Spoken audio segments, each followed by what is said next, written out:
Hi, I'm Joe Feeks, editor of Pig Health Today, and with me is Jeffery Wiegert. He is a swine extension associate at North Carolina State University. Thank you so much for joining us, Jeffery. Well, thank you for the invitation. Appreciate it. Now, we know that colostrum is important to pig weight, pig survivability.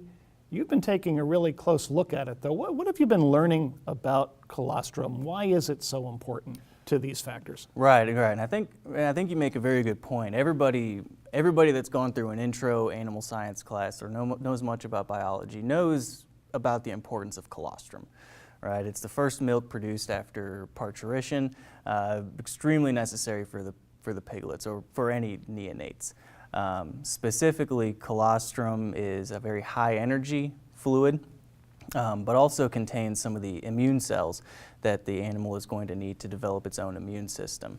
What I think maybe perhaps sometimes gets lost in the fold is some of the other nutritive or non-nutritive properties that it has.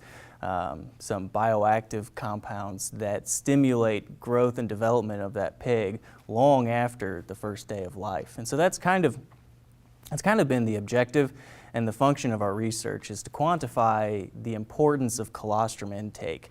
And by colostrum intake, we define that as the weight gain of the piglet or the weight change. Sometimes it's negative, but the weight change of the pig from birth to 24 hours of age. That's the metric that we've been using to define colostrum.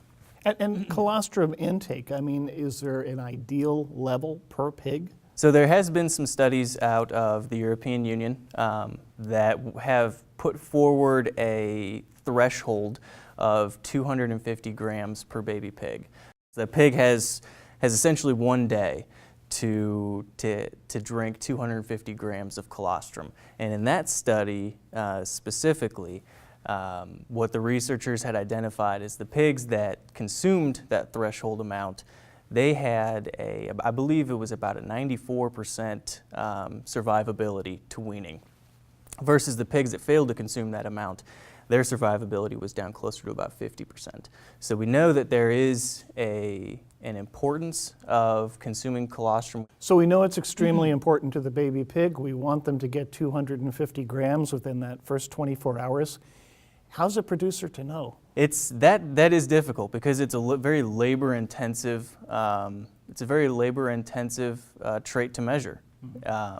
What the producer could be doing is within the first day or the day after, really be looking at the litters and trying to find the fall behind pigs. So the pigs will have shrunken bellies, pigs that if you can actually observe the litter nursing, find the pigs that aren't getting onto the teat or onto the udder to drink adequately. Those are the pigs that are going to need a little bit of extra attention in order for them to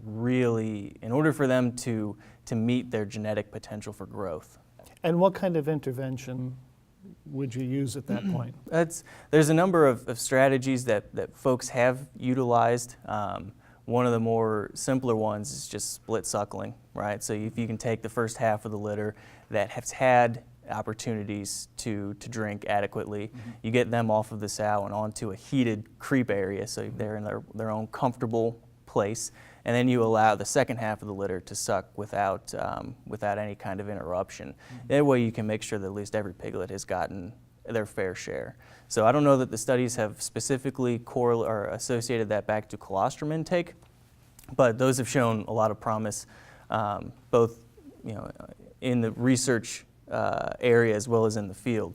Shown a lot of promise with piglet survivability and growth to weaning. Is there a correlation between colostrum production and the size of the litter? That's a little bit more difficult. The data is not quite as clear, but it actually seems to be that there is not a very strong correlation between litter size and total colostrum production. So what this means is that in situations of large litter sizes, that potentially the individual colostrum intake per piglet is decreased.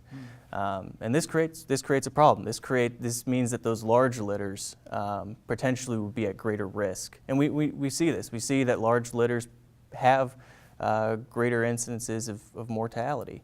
So, and it may come back to the colostrum piece. What have you learned about the management of the sow? What can we do to optimize the flow of colostrum to these baby piglets? There's still a lot to be learned about what do we need to do management-wise, nutritionally, what kind of health status does the sow need to be, or what's the optimum conditions or situations. These things are all really, really difficult. We haven't yet gotten that far, I don't believe. But there does seem to be, I mean, you could very easily just make the blanket statement, though, that healthy sows that are in a good, well cared for, and that have good, are on good feed, would have greater colostrum output. And not challenged by enteric disease, for example. Sure. Okay. What can you tell us about weaning weights? It seems like the industry has been trending away from early weaning to more like 18 out to 21 days to ensure a healthier pig. Have you looked at that and how it relates to colostrum? We haven't per se. We do know that colostrum intake will increase growth to weaning. What affects a shorter versus a longer lactation length would have on that piglet's ability to adapt and do well in the nursery. We haven't specifically looked at that. So now you're presenting at the Lehman Conference. Kind of sum up for us the takeaway messages from your research and your presentation. Sure. So the focus of the presentation that I'll be giving at the Lehman Conference is characterizing, really quantifying the effects of both birth weight and colostrum intake on the piglet's survivability and their growth to weaning. And so we find that, as would be expected, there are positive associations between both, right? So high birth weight pigs have better survivability and better weaning weights. Piglets that have greater viability at birth and greater colostrum intake similarly have greater survivability and greater weaning weights. What's quite interesting, and so that makes sense. I think a lot of people, they get that, they grasp that concept. Where I think potentially, I think a lot of the benefit to be gained from the presentation today is we've also followed some of these piglets all the way through marketing. And so we've analyzed, or we've measured feed intake, average daily gain, and feed efficiency all the way through finishing. And so these pigs that have high birth weights and good colostrum intake, as would be expected, they do really well later on in maturity. But piglets with high birth weights that perhaps have had reduced colostrum intake, you do take away from some of those growth performance traits later in life. And along the same token, you can have a low birth weight pig, but if it gets off to a good start and has greater colostrum intake within the first 24 hours of life, those pigs actually do pick up a little bit on feed efficiency and average daily gain all the way into maturity. So you can perhaps influence the performance of your finishing operation and the bottom line of your entire system simply by maximizing or putting an emphasis and investment into the first 24 hours of that pig's life. What are some things management-wise that producers can do to try to ensure the flow of colostrum? So one thing that many farms have done that's shown great success is simple split suckle programs. In that type of situation, you allow the first half of the litter or so to have uninterrupted colostrum access. You remove those pigs from the litter, put them into a heated creep area so they're off segregated by themselves without access to the udder. And what that does is that allows piglets in the second half of the litter to have greater uninterrupted access to the sow. We do know that piglets born in the second half of the litter have greater rates of mortality and poorer performance simply because they don't have the access that those firstborn piglets do. Other situations and things that a number of systems have adopted is simply intensive farrowing care, right? So being there when the sow actually gives birth. And that allows you to get the pig, if you have to intervene in cases of dystocia, you can get the baby pigs out. You can make sure that they're not caught in the placenta. You can make sure that they're breathing quickly after birth.